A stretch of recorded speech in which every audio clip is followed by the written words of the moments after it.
Nah, auto itu diri kan, imun itu adalah menyerang atau kekebalan. Jadi artinya autoimun itu adalah sekelompok penyakit yang dia diakibatkan karena perilaku sel pertahanan tubuh itu menyerang dirinya sendiri, ya, menyerang si yang punya pertahanan tubuh. Nah, yang autoimun sistemik ini yang paling dikenal adalah lupus, ya.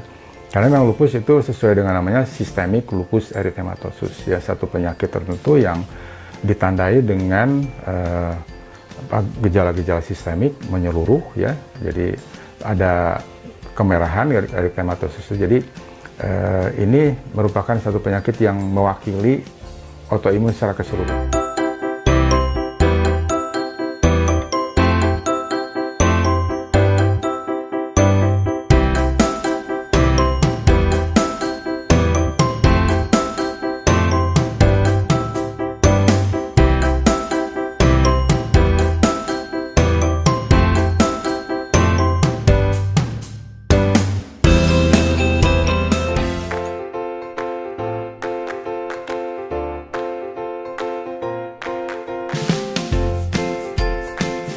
Halo sahabat Ruang Dokter yang semoga pada hari ini sehat. Assalamualaikum warahmatullahi wabarakatuh. Kita bertemu pada pagi hari ini yang akan membahas berbagai gangguan kesehatan yang dikategorikan di dalam sebuah kelompok, yaitu penyakit-penyakit reumatik. Iya, sekarang kita bincang mengenai autoimun, ya, penyakit autoimun. Jadi penyakit sebetulnya, kalau penyakit itu mungkin satu, ya, tapi kalau autoimun ini adalah penyakit autoimun, ya.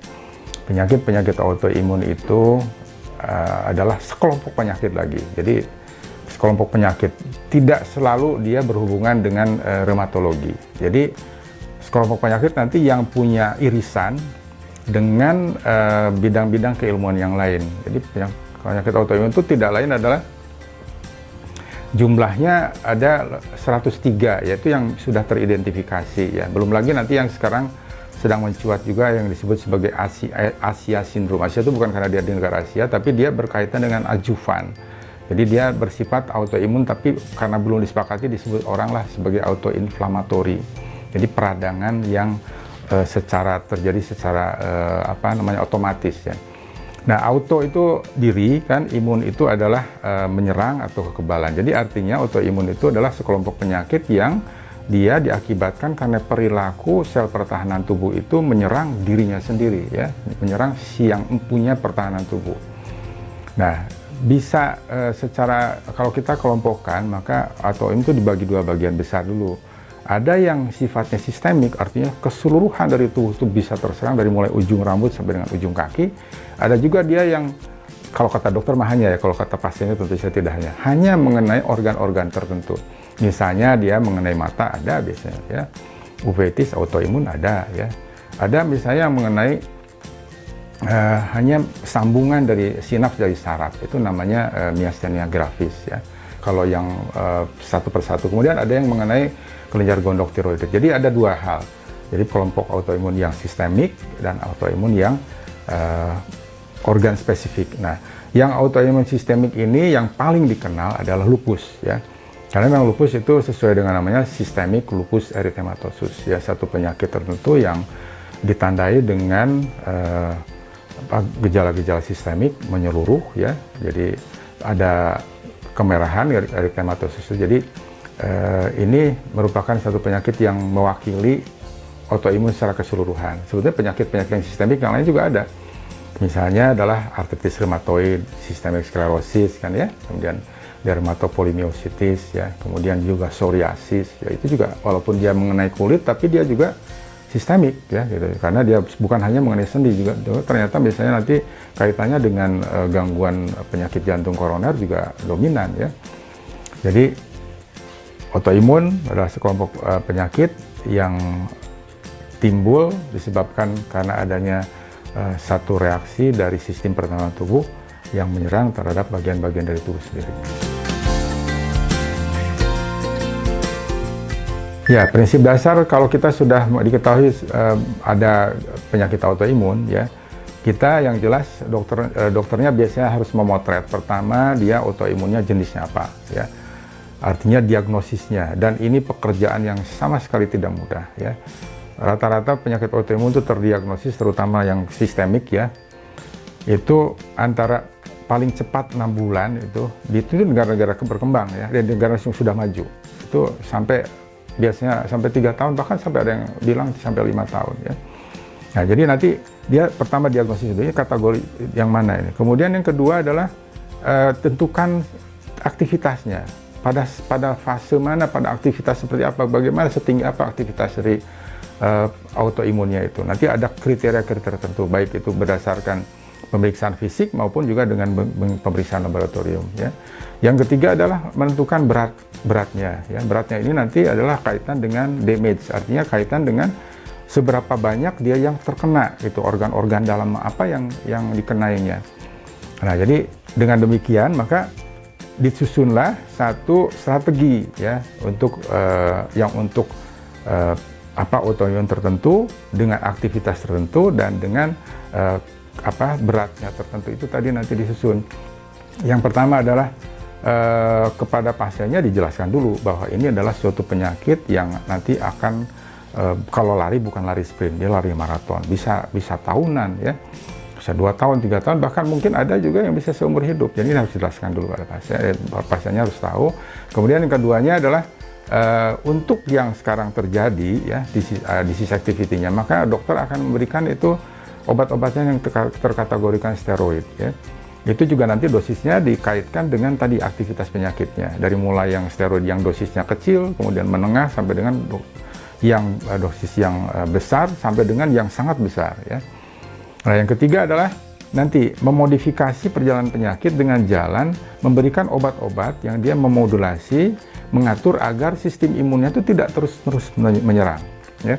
Obat-obat ini disebut sebagai kategorinya imunosupresan. Nah, inilah letak kesulitan dari penatasan autoimun di sini mulainya. Karena obat-obatan itu sebetulnya yang ditujukan untuk penyakit autoimun betul didesain dari by design dari awal sudah diciptakan untuk penyakit autoimun, tidak ada ya. Jadi oleh karena itu maka para dokter ini nanti harus meminjam obat-obatan yang sebetulnya tidak untuk penyakit autoimun. Misalnya untuk penyakit yang kita sebut sebagai graft versus host disease, artinya penyakit yang bukan penyakit, kondisi di mana seseorang itu dicangkok organ, misalnya dia gagal ginjal, kemudian tidak bisa lagi menunaikan fungsinya, kemudian dia mendapatkan cangkok ginjal dari orang lain atau dari saudaranya. Nah, untuk mencegah agar si ginjal itu tidak di-reject, ginjal orang lain itu, maka diberikanlah obat-obat namanya imunosupresan ya. Nah, obat-obat imunosupresan harus dimakan seumur hidup oleh yang penderita tadi cangkok. Nah, demikian karena nanti mekanismenya hampir sama pada orang yang penyakit autoimun itu, jadi dia mereject, bahkan organnya sendiri di-reject. Nah, pakailah obat autoimun ini. Nah, jadi kesulitannya adalah pada saat menyusun Fornas, kita harus menggunakan obat-obat yang indikasinya lain. Jadi kadang-kadang ada restriksi ini. Jadi ini bukan untuk penyakit autoimun gitu misalnya ya. Jadi itu pengendalian dari sistem imunnya sendiri. Nah, ini juga punya dampak yang luas. Kenapa? Karena di satu pihak kita ingin mengendalikan agar sel-sel tertentu dari orang ini tidak menyerang terus tubuhnya. Tapi di lain pihak juga kalau dia diturunkan, nah tidak dengan ketat memonitornya, maka sudah bisa dipastikan dia akan lebih rentan untuk terjadinya penyakit-penyakit infeksi ya. Bahkan juga bisa nanti walaupun dia ada kategorinya misalnya penyakit untuk kanker, misalnya taruh dipergunakan siklopospamid ya, yang juga dipergunakan untuk sebagai obat anti kanker, misalnya limfoma maligna kan, non Hodgkin misalnya. Nah, itu dipakai, itu juga nanti ada risiko untuk terjadi juga kanker ya. Jadi itu yang kerumitannya. Nah, jadi strateginya jadi tadi untuk menghilangkan peradangannya dengan steroid, untuk mengatur agar sistem imunnya tidak kemudian terus-terusan menyerang dengan menggunakan obat-obat imunosupresan. Nah, yang berikutnya adalah dengan mengendalikan faktor-faktor risiko. Seperti tadi misalnya untuk rheumatoid arthritis, maka orangnya kalau tadinya perokok tidak boleh merokok, baik dia aktif maupun pasif. Kemudian untuk orang-orang yang nanti ditengarai, misalnya dia memang alergi terhadap gluten, maka kita hindari juga gluten. Kemudian juga vitamin D sangat penting itu perannya. Bahkan vitamin D itu dia terlibat dari mulai sejak dia timbulnya yang pertama adalah autoimmunity. Jadi dia tidak toleransi. Jadi pada saat terjadinya toleransi saja si vitamin D-nya sudah sudah berpengaruh. Jadi harusnya sel tubuh itu dia mentoleransi, sel pertahanan tubuh itu dia harusnya mentoleransi tubuhnya sendiri. Pada orang yang autoimun dia tidak toleran justru. Nah pada saat ini juga vitamin D sudah berpengaruh. Juga pada tahap pembentukan autoantibody, artinya tubuh membentuk zat anti terhadap dirinya sendiri gitu. Ya, jadi ini yang aneh, tapi itu nyata. Lalu kemudian juga pada fase terjadinya peradangan dan fase damage atau kerusakan organ itu, jadi nanti diperbaiki kadar vitamin D-nya ya. Jadi hal-hal itu jadi harus dilakukan secara simultan agar tercapai hasil yang optimal. Seperti juga pada penyakit-penyakit yang lainnya yang menyangkut penyakit metabolik, penyakit degeneratif, penyakit malignansi, maka radikal bebas itu berperan penyakit autoimun juga. Jadi itu menyangkut nanti perilakunya, baik dia terhadap sistem imunnya sendiri menjadi berubah ya. Jadi dia terjadi perubahan toleransi, bisa juga dia sebetulnya terjadi pada sel-sel jaringan yang lainnya, organ-organ yang lain, misalnya organ kulit, organ ginjal. Jadi kalau terjadi peran radikal bebas itu adalah nanti misalnya salah satunya ya kalau dalam autoimun adalah akan terjadi dengan tentu saja dengan faktor-faktor yang lainnya. Itu terjadi dia akselerasi dari apoptosis ya. Jadi kematian sel itu sebetulnya memang sudah diprogramkan. Jadi ada program cell death, itu namanya apoptosis. Jadi oleh Tuhan itu sebetulnya memang sudah diprogram sel, misalnya sel kulit itu nanti umurnya misalnya taruhlah 2 minggu sampai 3 minggu. Nanti kalau dia misalnya dipercepat nanti akan terjadi penyakitnya psoriasis ya misalnya. Nah, itu di situ nanti. Jadi apoptosisnya dipercepat sehingga pada saat apoptosis dipercepat apa yang terjadi? Dia tidak lagi bisa seperti apoptosis yang normal ya. Jadi mirip jadi seperti nekrosis. Nekrosis itu adalah kematian sel yang terpaksa terjadi karena sesuatu kejadian ya. Nah, jadi dia tidak dibungkus oleh kereseknya ibaratnya. Oleh karena itu dia tercium oleh sistem imun, maka dianggap sebagai satu benda asing. Maka terjadilah satu diserang gitu ya, dibuat. Nah, dengan demikian karena dia serang maka dia akan terjadilah pembentukan zat anti. Jadi dibuatlah antibody. Jadi kira-kira seperti itu kalau peran dari oxidative stress itu. Jadi kalau misalnya nanti kalau pada rokok ya misalnya, rokok itu nanti pengaruhnya adalah pada terjadi sitronisasi dari peptid. Peptid yang jadi misalnya protein yang tadinya arginin menjadi sitrulin. Nah karena dia jadi sitrulin maka bentuk molekulnya dia aneh. Karena dia jadi aneh dianggap benda asing. Karena jadi benda asing dibuat zat anti gitu.